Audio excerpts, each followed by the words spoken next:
Malam hari ini kita akan bercerita sedikit tentang mukjizat baginda Nabi Muhammad sallallahu alaihi wasallam. Kita tahu setiap para nabi yang diutus oleh Allah Subhanahu wa taala mereka disertai dengan mukjizat.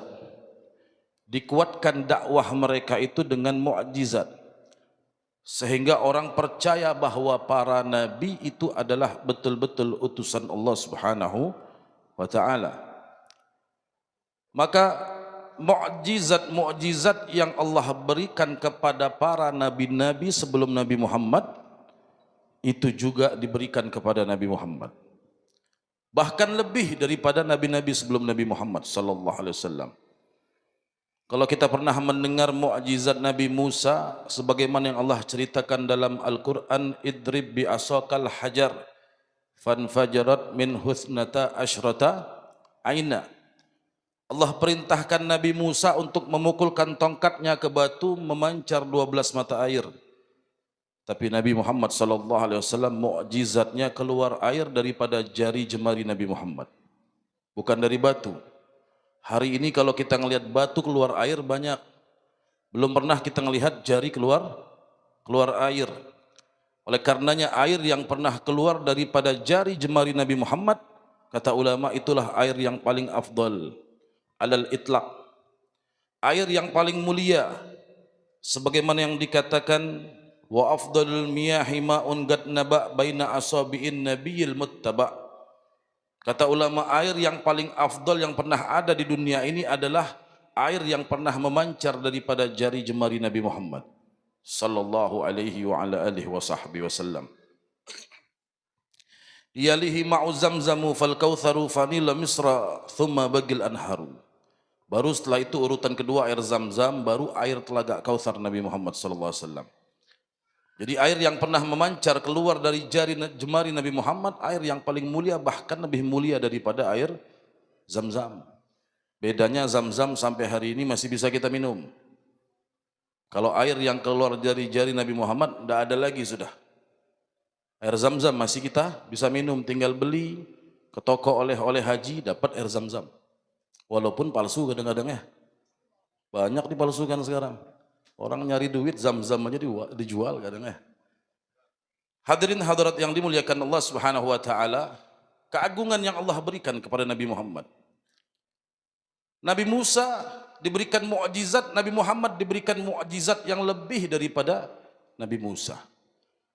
Kita tahu Nabi Isa diberikan mukjizat, yang mana mukjizat Nabi Isa itu salah satu yang terhebat, dapat menghidupkan orang mati. Kenapa? Sebab di zaman Nabi Musa itu terkenal ilmu medis.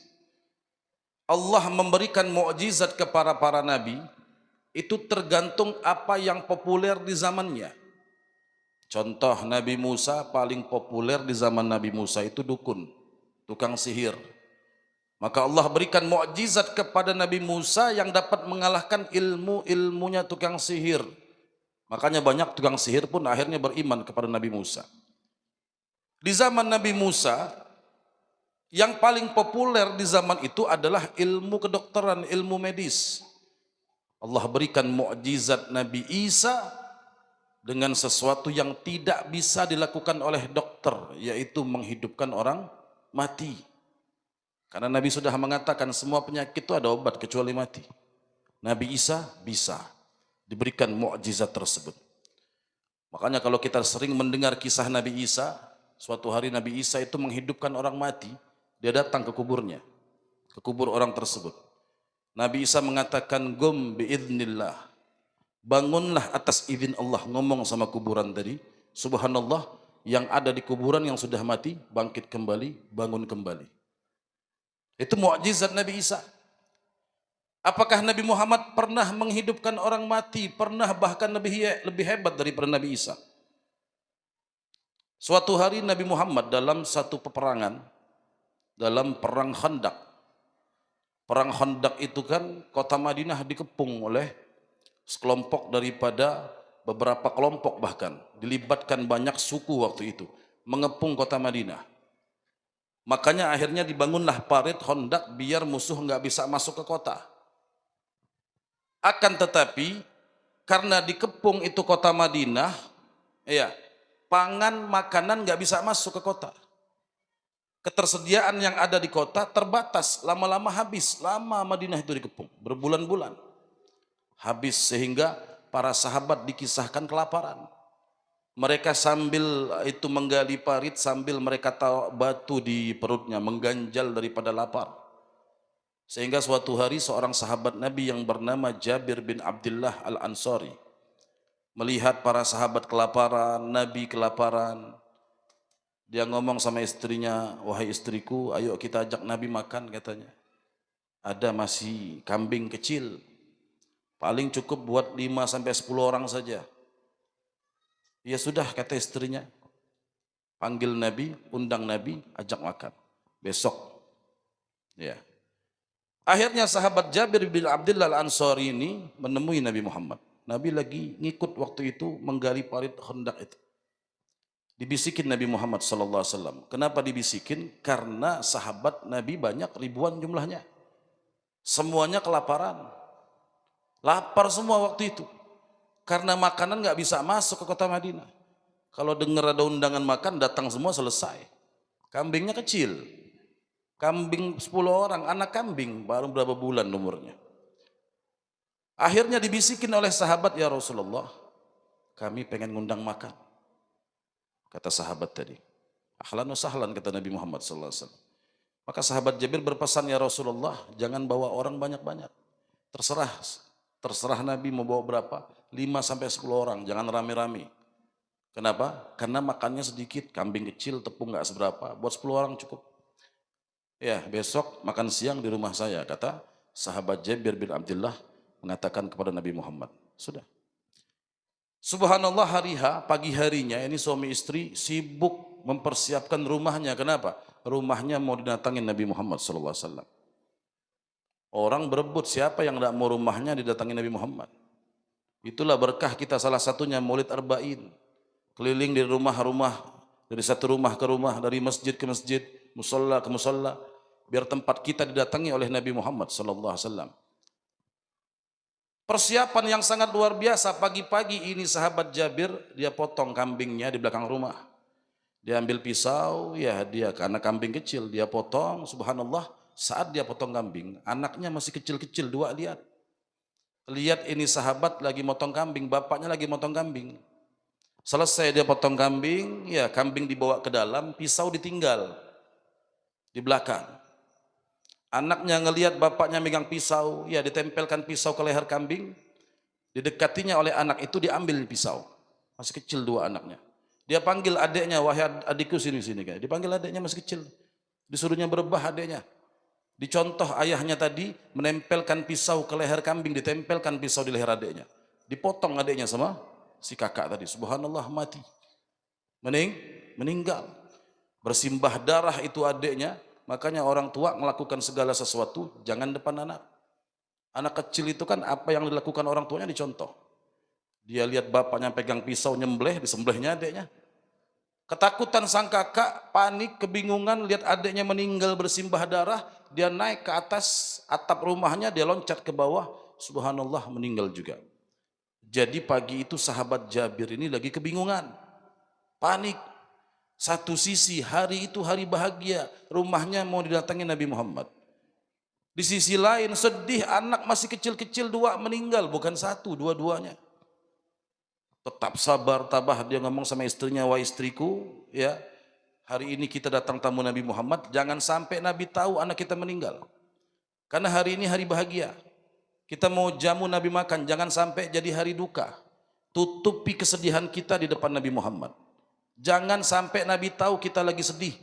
Jangan sampai Nabi tahu anak kita meninggal." Dibawanya anaknya ke kamar, diselubungin, ditutup dengan kain, orang meninggal tuh. 2 orang suami istri masih lanjut dia siap-siap untuk menjamu Nabi Muhammad. Subhanallah, ketika sudah jamnya datang Nabi SAW bersama rombongan. Ketika Nabi datang, betapa kagetnya sahabat Jabir bin Abdullah Al-Ansari ini. Kenapa? Nabi bawa ribuan sahabat yang lain. Kan sudah dipesanin bawa 10 orang saja ya Rasulullah. Kambingnya kecil, ini ribuan orang dibawa. Karena semuanya kelaparan. Bayangkan kita tuan rumah buat acara, ngundang 50 orang, yang datang 200, panik nggak? Panik nggak? Panik pasti. Nggak tahu malam ini cukup nggak kotakannya nih? Aman ya? Soalnya ini yang duduk sampai ke Temaritis sana nih. Subhanallah, panik ini sahabat Jabir bin Abdullah Ansari. Ngelihat Nabi bawa ribuan pasukan, ribuan sahabat, padahal makan cuma buat 10 orang saja. Karena rumahnya kecil ya, nggak bisa semuanya masuk, dikit-dikit. Ya, sudah lanjut persiapan, sahabat Jabir datang kepada Nabi Muhammad. Ya Rasulullah, aku sudah sampaikan 10 orang aja ya Rasulullah. Kenapa bawa rame-rame? Ngadu dia sama Nabi Muhammad. Udah usah khawatir kata Nabi. Mana pancinya, mana makanannya. Karena Nabi itu punya mukjizat, salah satu mukjizat Nabi Muhammad, takthirul qalil, memperbanyak yang sedikit. Itu mukjizat Nabi Muhammad. Makanan sedikit jadi banyak. Kalau kita itu taklilul kathir, mempersedikit yang banyak. Makanan banyak jadi sedikit, kalau itu kita. Kalau Nabi yang sedikit jadi banyak. Bayangkan, buat 10 orang, 1000 orang yang datang. Sini kata Nabi, disentuh dengan tangan mulia Nabi Muhammad SAW. Nanti kata Nabi kalau mau disiapkan, panggil saya pegang baru dibagikan. Pas mau disiapkan, Nabi ke belakang disentuh makanan itu dengan tangan mulia Nabi Muhammad. Bagikan kata Nabi Muhammad. Karena rumahnya kecil, ya 10-10 yang masuk, 10 orang, 10 orang, 10 orang. Tentunya kloter pertama Nabi Muhammad, 10 orang pertama yang makan Nabi Muhammad, disiapkan makanan. Ketika makanan sudah siap, mereka menutupi kesedihan di hadapan Nabi Muhammad. Jangan sampai Nabi tahu anaknya meninggal. Tapi Nabi Muhammad luar biasa, pasti tahu hati para sahabatnya. Kalau para wali saja itu bisa kasyaf tahu hati orang, apalagi Nabi Muhammad. Betul? Kita datang ke rumah wali, hati kita kotor, wali itu tahu. Makanya kalau kita datang ke rumah wali, rumah ulama, bersihkan hati. Jangan sampai ada suudzon, jangan sampai nanti ada hal-hal yang tidak baik terbesit dalam hati kita. Mereka tahu. Apalagi Nabi Muhammad SAW, pemimpin para wali, rajanya para wali. Bahkan pemimpin para nabi. Nabi tahu kesedihan yang mendalam yang dirasakan oleh sahabatnya ini. Tapi sahabatnya kan tidak mau cerita. Tidak mau ngomong sama Nabi Muhammad SAW. Tapi Nabi pakai trik, lihat pintarnya Nabi Muhammad. Sudah makanan dihidangkan, Nabi ngomong, wahai Jabir, anakmu mana? Nabi tahu anaknya sudah meninggal. Anakmu mana? Kata sahabat Jabir, Nabi mengatakan kepada sahabat Jabir. Maka sahabat Jabir mengatakan, ada ya Rasulullah di belakang. Betulan ada, cuma kan sudah meninggal. Dia nggak mau panggil anaknya. Takut nanti ketahuan Nabi Muhammad anaknya meninggal. Sedih nanti, suasananya jadi duka. Kata Nabi, panggil aku mau sama mereka. Lagi main ya Rasulullah di belakang. Dipanggil, tidak mau. Ditungguin oleh Nabi Muhammad, dipanggil lagi sahabat Jabir, wahai Jabir, anakmu mana? Sampai 3 kali Nabi manggil. Terakhir Nabi ngomong, wahai Jabir, kalau anakmu tidak kesini aku tidak mau makan, kata Nabi Muhammad. Mau tidak mau lah. Ya kan? Ini pinternya Nabi Muhammad. Kalau anakmu tidak kesini, tidak ikut makan sama aku tidak mau makan, kata Nabi Muhammad. Kebingungan ini Jabir, dia ke belakang, dia ngomong sama istrinya, wah istriku gimana? Mau tidak mau kita cerita sama Nabi. Karena Nabi tidak mau makan kalau tidak ada anak kita. Ya sudah, kata istrinya, kamu ceritalah, mau tidak mau lagi terpaksa sudah. Ya, datang sahabat Jabir ngomong, ya Rasulullah mohon maaf, mohon ampun. Dari tadi sengaja kami tutup-tutupi. Sebetulnya anak kami meninggal tadi pagi. Ya, mendengar itu sedih sahabat Jabir di hadapan Nabi Muhammad SAW. Maka Nabi mengatakan kepada sahabat Jabir, wahai sahabatku, kau masuk, kau datangi anakmu, bisikkan ke telinga anakmu, da'aku ma Rasulullah. Bisikkan ke telinga anakmu, wahai anakku, kalian berdua dipanggil Rasulullah. Polos sahabat Jabir, pikirnya orang meninggal mau dibisikin kah, mau diteriakin kah, nggak bakal bangun kan gitu. Ini ayahnya polos, dia ke kamar sesuai perintah Nabi. Dibisikkan ke telinga sang anak yang sudah meninggal tadi, da'aku ma Rasulullah, wahai kedua anakku, kalian berdua dipanggil oleh Rasulullah. Subhanallah, anak yang dua tadi yang sudah meninggal bangun mendengar dipanggil Nabi Muhammad SAW. Bangun mereka dan makan bersama Nabi Muhammad sallallahu alaihi wa ala alihi wasallam. Kalau kita ingat tadi kisah Nabi Isa bangunkan orang itu, datangi mayatnya, datangi jenazahnya, bangun atas izin Allah. Ngomong langsung sama jenazahnya. Nabi Muhammad enggak, nyuruh orang pun bangun. Apalagi langsung kan gitu. Nyuruh orang, nyuruh abahnya, panggil anak kalian, dibisikkan bangun daripada kedua anak sahabat Jabir bin Abdullah al-Ansari. Ini mukjizat yang sangat luar biasa daripada mukjizat Nabi Muhammad sallallahu alaihi wa ala alihi wasallam. Makanya kalau kita berbicara tentang mukjizat Nabi itu sungguh sangatlah banyak. Dikatakan oleh Habib Ali Al-Habsyi, tadi dibacakan oleh Habib Hadi di fasal Fahina Baraza sallallahu alaihi wasallam. Di akhir fasal apa kata Habib Ali? Wa qad tarjamatis sunnah min azimil mu'jizat wa bahiral ayatil bayyinat, iya, bima yaqdi bi syaraf bi azimi syarafihi inda maula. Kata Habib Ali, sungguh telah dicatat begitu banyak daripada mukjizat Nabi Muhammad, keagungan Nabi Muhammad yang Allah berikan kepada Nabi Muhammad, yang menunjukkan betapa mulia Nabi Muhammad sallallahu alaihi wasallam di sisi Allah Subhanahu wa taala. Satu lagi daripada mukjizat Nabi Muhammad, ini mukjizat yang sangat luar biasa. Pernah suatu hari terjadi peperangan di antara para nabi dan kufar Quraisy. Karena di kota Mekah itu kan banyak gunung tuh, ya. Mereka berperang di bawah gunung, di salah satu peperangan perang Uhud, di balik gunung tadi. Di balik gunung sebelahnya ada seorang yang sedang mengembala kambing.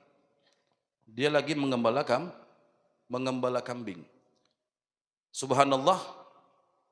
Jadi mereka pengembala dengan medan perang itu hanya dihalat dengan gunung saja. Ini gunung, sebelah sininya Nabi sedang perang dengan kufar Quraisy, sebelah sininya pengembala kambing lagi mengembala kambingnya.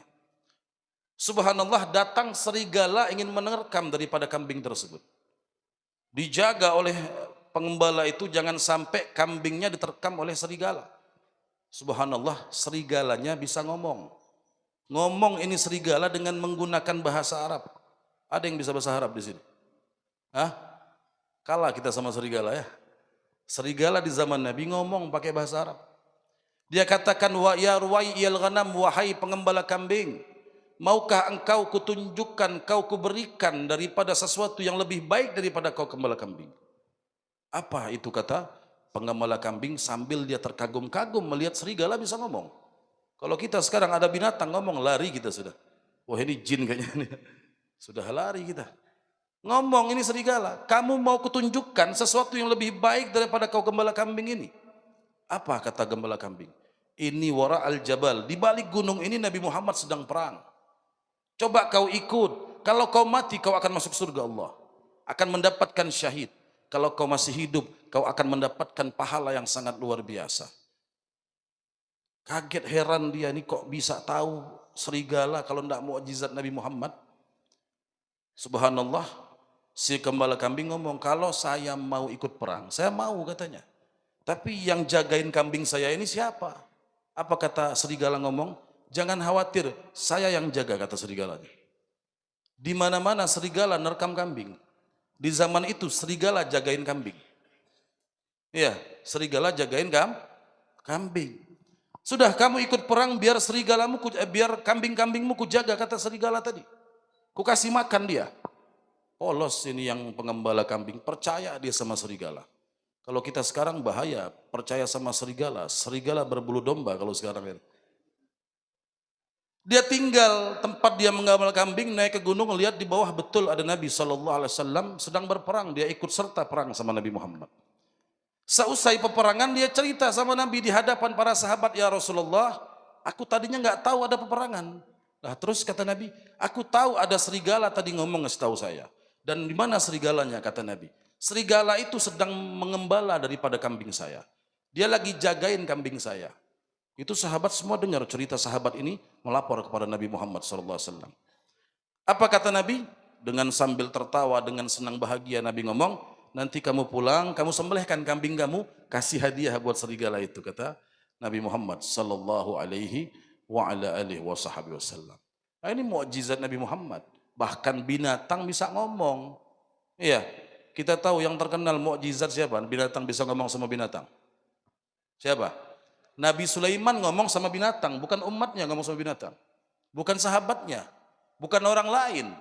Kalau Nabi Muhammad, orang lain pun bisa ngomong sama binatang. Apalagi Nabi Muhammad sallallahu alaihi wa ala alihi wa sahbihi wasallam. Terakhir satu lagi daripada mukjizat Nabi Muhammad. Ini diceritakan oleh Sayyidul Walid Al-Habib Salim bin Abdullah Syatiri. Beliau bercerita, kata Habib Salim, mukjizat Nabi yang sampai hari ini masih ada bukan hanya Al-Quran, banyak lagi. Dan di antara mukjizat Nabi yang sampai hari ini bisa kita lihat, kata beliau, apa itu? Kubah Nabi Muhammad sallallahu alaihi wasallam, kubah hijau Nabi Muhammad. Ya, kalau kita lihat kubah hijau, nah kubah hijau di mana? Nah, ini kubah hijau Nabi Muhammad yang di atas makam Nabi Muhammad sallallahu alaihi wasallam. Itu kata beliau salah satu daripada mukjizat Nabi Muhammad. Salah satu daripada mukjizat. Kenapa itu mukjizat Nabi? Karena Nabi itu dulu diceritakan di zaman Nabi Muhammad, Nabi punya postur itu tidak tinggi, tidak pendek, sedang. Kayak orang pada umumnya, normal. Karena ada orang itu kan yang tinggi-tinggi betul ya, ada sampai 2 meter. Kalau masuk musola ini nunduk dia. Tidak bisa. Ada yang pendek, kecil ya. Nabi itu sedang, tidak tinggi, tidak pendek. Tapi kalau Nabi jalan bergandengan, berbarengan dengan para sahabat, akan terlihat dari jauh Nabi yang paling tinggi. Kalau kita sekarang jalan misalkan ya, sama orang yang tinggi-tinggi, tenggelam kita. Betul enggak? Kita jalan sama Haji Peri, selesai. Haji Peri paling kelihatan. Kenapa? Paling tinggi. Betul ya? Haji Peri nggak usah di depan, di belakang pun kelihatan, apalagi di depan. Paling tinggi, dari jauh pun kelihatan, oh ini pasti ada yang tinggi-tinggi kelihatan. Yang kita yang pendek tenggelam. Tapi Nabi Muhammad, mukjizat Nabi Muhammad, kata ulama, seakan Allah tidak mau Nabi itu lebih bawah dari orang lain. Walaupun ada orang yang postur tingginya lebih dari Nabi, kalau jalan sama Nabi, tetap Nabi yang terlihat paling tinggi. Dan sampai hari ini, kata Habib Salim, hal itu dapat terlihat dari kubah Nabi Muhammad SAW. Kalau kita ziarah ke sana, mudah-mudahan kita bisa ziarah semua ke makam Nabi Muhammad. Amin. Kalau kita ziarah ke makam Nabi, silahkan dibuktikan. Saya sudah lihat sendiri, ya. Kata beliau, kubah Nabi itu lebih tinggi daripada bangunan-bangunan yang ada di sekitar masjid. Padahal sekitar masjid itu hotel tinggi-tinggi. Ada yang 20 lantai, ada yang 25 lantai. Ya kan, enggak tanggung-tanggung, tinggi-tinggi. Seputaran pelataran daripada masjid itu kan hotel semua. Iya. Kalau kita lihat kubah Nabi enggak seberapa tinggi lah. Daripada hotel, jauh tinggi hotel. Tapi kata beliau, coba lihat dari kejauhan, tetap kita akan dapatkan kubah Nabi yang lebih tinggi daripada hotel-hotel yang ada. Silakan dibuktikan. Ya, mudah-mudahan makanya tadi kita bisa berangkat ke sana. Amin. Bisa ziarah Nabi Muhammad, bisa lihat mukjizat Nabi Muhammad, bisa lihat kubah Nabi Muhammad. Dari mana dilihat? Dari makam Baki. Nanti kalau sampean-sampean ziarah ke sana semua, ya, masuk ke makam Baki, lihat kubah Nabi. Kita akan dapatkan kubah Nabi itu lebih tinggi-tinggi daripada bangunan-bangunan hotel-hotel yang ada di kota Madinah. Ini kata beliau mukjizat Nabi Muhammad. Kenapa? Kata Habib Salim, seakan Allah itu tidak mau ada yang lebih tinggi dari Nabi semasa hidup, bahkan sampai meninggal. Sampai meninggal tidak mau ada yang lebih tinggi daripada kubah Nabi Muhammad sallallahu alaihi wa ala alihi wa sahbihi. Jam berapa? Ikan sepat, ikan gabus. Lebih cepat, lebih bagus. Assalamualaikum warahmatullahi wabarakatuh.